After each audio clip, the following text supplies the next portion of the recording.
Well, I was born, I grew up in Salem, Massachusetts, which is Witch City. That's where all the witches were hanged and burned and crushed with rocks in various ways in the 1600s. It's a very historical town. It's very sort of old houses.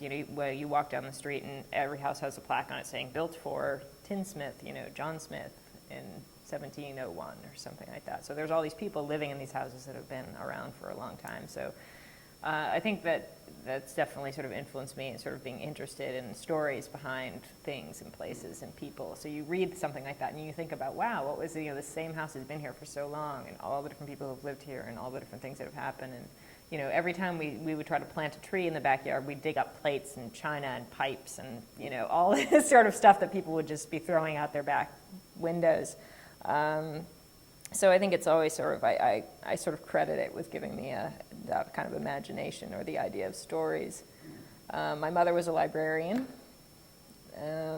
My father is a lawyer who works on historic preservation of buildings. So that sort of gives you also some sort of insight. They're both book people and got me reading books at a very young age.